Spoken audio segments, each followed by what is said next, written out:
আজকে বিভিন্ন জেলা থেকে খবর আছে যে আজকে জামাত ইসলামের ভাইরা বিভিন্ন জায়গায় বিভিন্ন লুটপাটের মধ্যে লিপ্ত হয়ে গেছেন। বালু মহল দখল, পাথর মহল দখল, আর নাম হচ্ছে বিএনপি।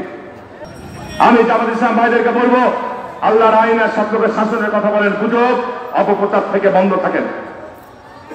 আমি এই কদিন আগে দেখলাম যে আজহারিকে নাকি, আমি কি বলার কারণ, আমি আজহারিকে কোনো কথাই কখনো বলিনি, আমাকে নাকি গণধোলাই দিচ্ছে গাজীপুরে। আমি তারপরে যখন এটা ইনভেস্টিগেশন করলাম, সব জামাত শিবিরের ছেলেরাই অপপ্রচার চালাচ্ছে। আমার বাড়ির কানটাই কিছুদিন আগে আজহারি সাহেব তাফসির মাহফিল করে গেল, তাই না?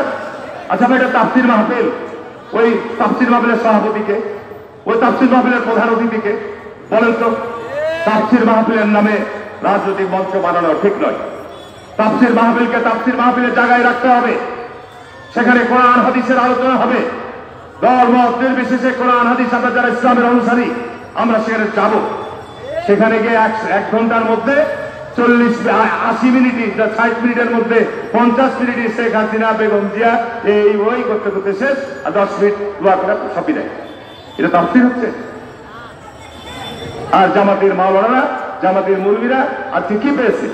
বুঝে হারুন এখন আলেম বিদ্বেষী হয়ে গেছে, হারুনের জানাজা পড়ানো যাবে না, পাপী এখন পাপী হয়ে গেছে। আরে তাফসীর মাহফিলের মঞ্চ থেকে সমস্ত কথা বলছে। তা আমরা কথা বললে গায়ে জ্বলবে না তো কার কি হবে? আমরা যখন এই কথাগুলো জবাব দিব, তখন তো স্বাভাবিক কারণে বলে যে হারুন ভাই কত কি কথা বললে। আমরা সত্য কথা বলবো, আমরা আমাদের জনগণের সামনে দায়বদ্ধ, আমরা জাতীয়তাবাদী দল করে দেশের কাছে আমরা দায়বদ্ধ। সুতরাং দেশের বিরুদ্ধে, গণতন্ত্রের বিরুদ্ধে চক্রান্ত হলে জাতীয়তাবাদী দল রাস্তায় নামবে, লাঠি নিয়ে নামবে, রক্ত নিয়ে নামবে, পরিষ্কার কথা।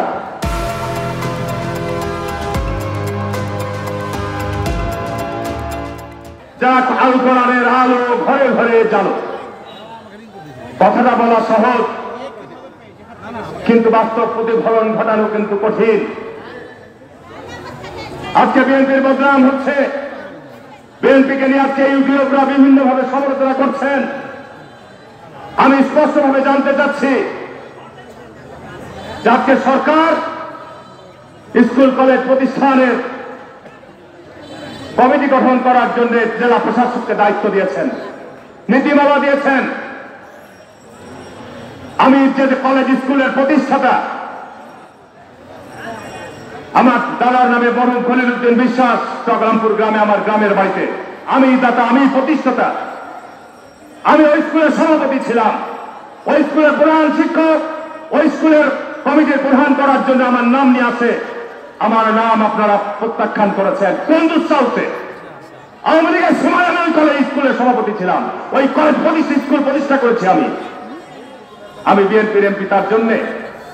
আর আজকে সারা বাংলাদেশে জামাত ইসলামের লতিফুর রহমান, এই আমার আলিয়া মাদ্রাসার সভাপতি, সিটি কলেজের সভাপতি, ফুলকড়ি না আমাদের শাহনিমুল্লাহ কলেজের সভাপতি, কিভাবে হন? আরো চক্ষুষ্পদ দখল করে নিয়েছেন নজরুল ইসলাম ওখানকার সহসভাপতি। এই জেলার অসংখ্য স্কুল কলেজ প্রতিষ্ঠানে এর পিছনে আমরা দৌড়াচ্ছি না। কোরআনের আলো ঘরে ঘরে জ্বালো, আর এই কাজ আপনারা চালাতে থাকবেন, এ দিয়ে কোরআনের আলো জ্বলবে।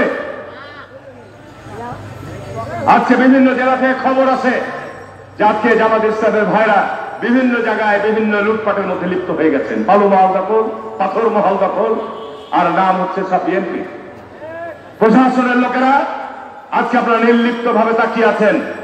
অন্তর্বর্তী সরকারের সময় যদি আপনাদের চরিত্রের পরিবর্তন না হয়, জনগণ আজকে আপনাদের পাশে দাঁড়ানোর পরেও যদি আপনারা আপনাদের ঘুষ দুর্নীতি থেকে বেরিয়ে আসতে না পারেন, তাহলে পরে আর কখন আসবেন? কখন ঠিক হবে?